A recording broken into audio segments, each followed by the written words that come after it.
Once upon a time, the infamous rover Reynardo plundered the floating isles. Then his mother called him to her deathbed. "Swear to me that you won't die on the gallows," she rasped. Reluctantly, he swore. And he whiled away his days at home with music, cards, and wine. But the Emperor had changed. He'd been good once, a shy, almost humble toad. He'd built universities. Then people started whispering about mass graves in the woods, midnight rituals, victims screaming. The Imperial Ravens would round up entire villages, and no one ever returned. The Ravens had come to Ubar scouting for ancient books said to be of great power.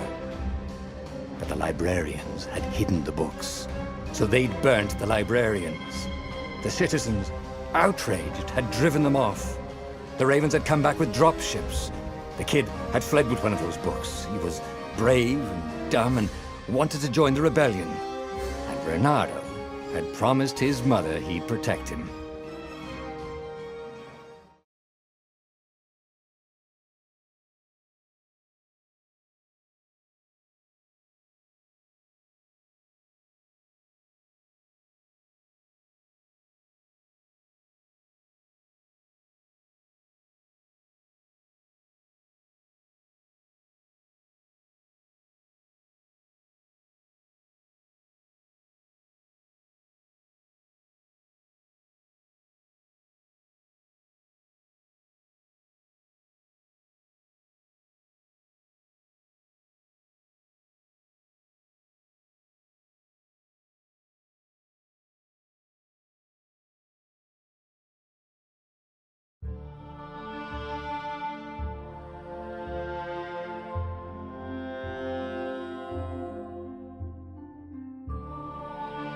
The kid was looking down, watching his city burn.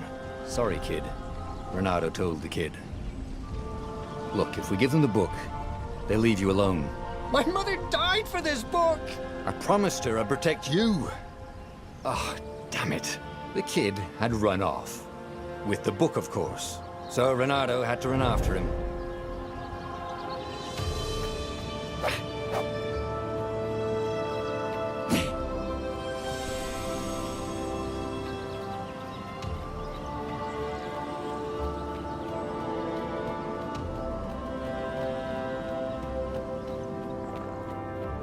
The two Ravens were staring at the kid like he was their dinner, which probably was what was in their tiny brains.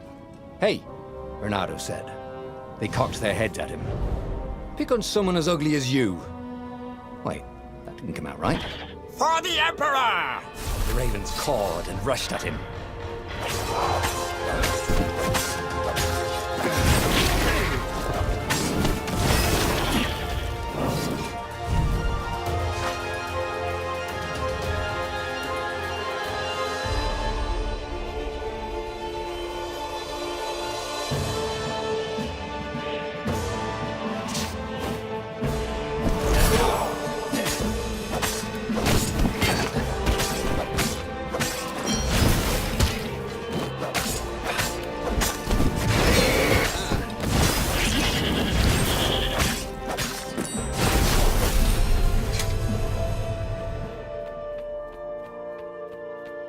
A dropship flew overhead. He hoped they hadn't noticed him. The kid.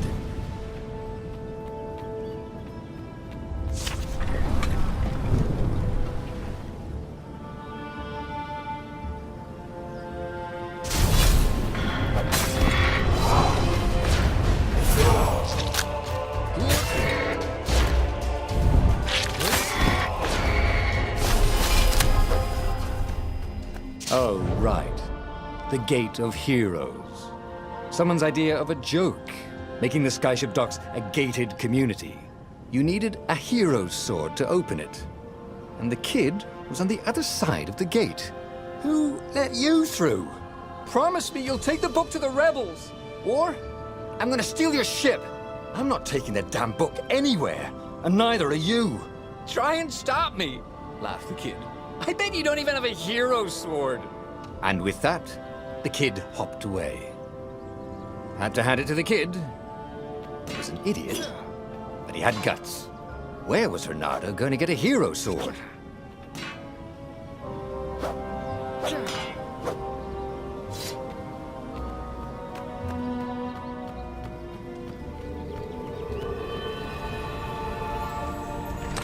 Ore and wind essence? Perfect.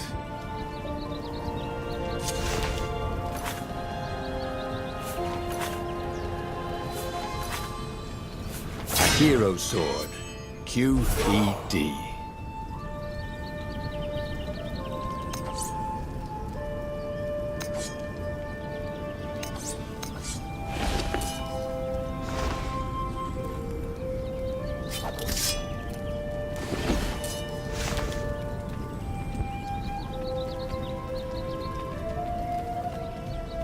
This is what he got for settling down and finding people to care about. The kid's mum had been a swell cook, and she'd laughed at Reynardo's jokes, even when he didn't know he'd made one. And then the ravens had come to burn her. And she'd made him promise to protect the kid. But she never told him where the book was. Just the kid.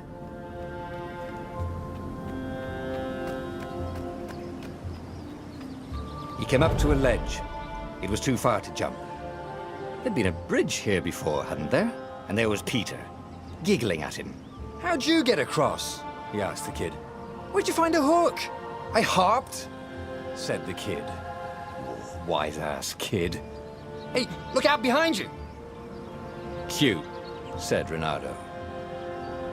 Ah, ravens.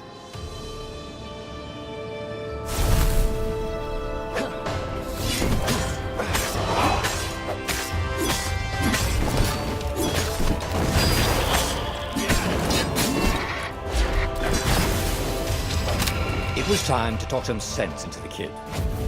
Just hook his way across the ledge and chase the kid down. Thing was, he hadn't used his hook since he'd retired. Damn it. Maybe if he meditated at that altar there, he'd remember his old skills.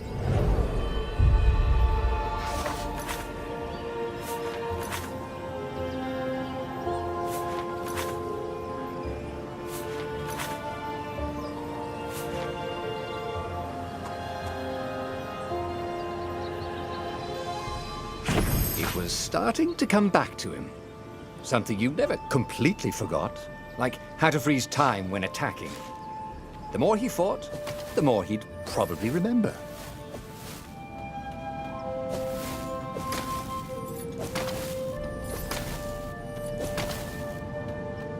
And there was the Farfarer. She was the fastest ship he'd ever known. She could do the Kestra run in 12 furlongs. Oh, so the salesman had told him. And something told him the kid was about to walk into an ambush. "Stop!" he shouted. "I'm not giving you the book!" shouted the kid, and took off. "No! Peter!" But the kid ran for it, and a goggler nailed him with its ivy.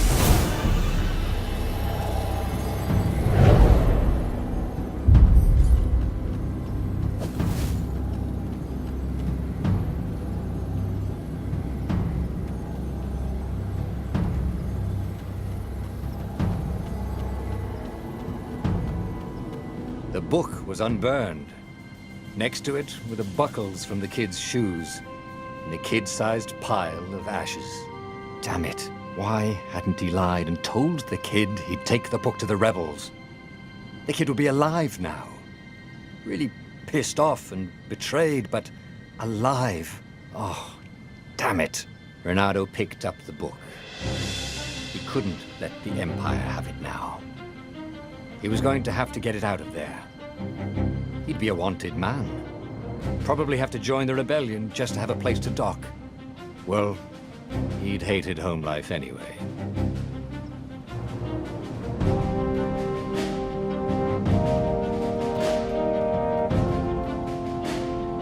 What was the big deal about this book anyway?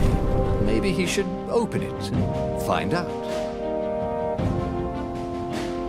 All that had been years ago. How many? The war was a blur, and now 3 Raven scout ships were chasing him. Where are you running, rebel? Cawed the Raven captain over the loudhailer.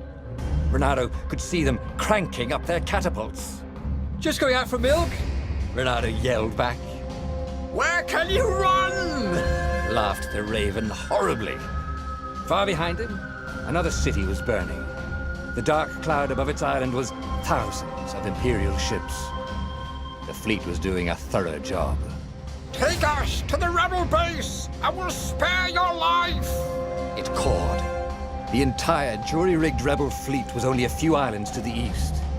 Beyond that were only the pillars of heaven, a sea of endless blood-colored tornadoes. The rebellion was out of time, unless Renato could bring a game-changer. Maybe he could. Renato had found out where he could find the pieces of the Sky Ripper, the legendary weapon that had exiled the lost gods. Surely a legendary weapon could win the final battle. On the other hand, his old friend Lapino had sent Renato a desperate message saying he had a brilliant scheme to save the rebellion. If Renato could only rescue him. Renato dived the Farfarer towards the abyss. As he felt the heat of the jet stream, the Raven ships peeled off, not stable enough to follow him down there. Now it was time to choose. Lapino or the Sky Ripper.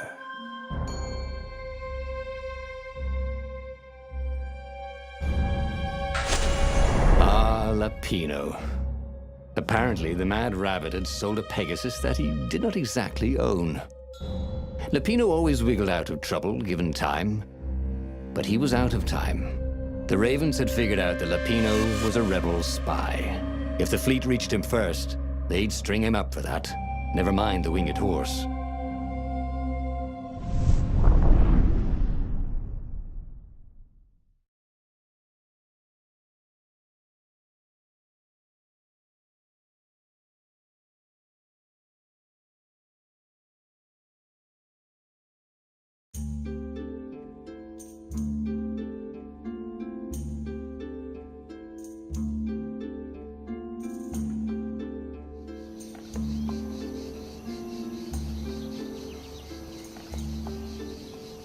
Lapino had apparently managed to confuse the judge by arguing that he hadn't actually stolen a winged horse. He'd only sold it.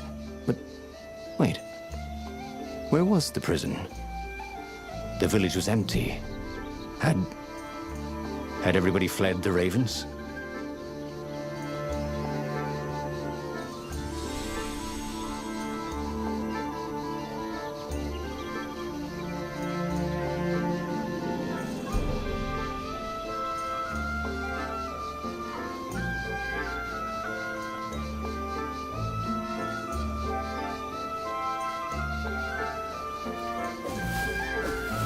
Renato's blood was up. He just needed to smash something.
Building these platforms was so expensive, they'd run out of budget for guardrails.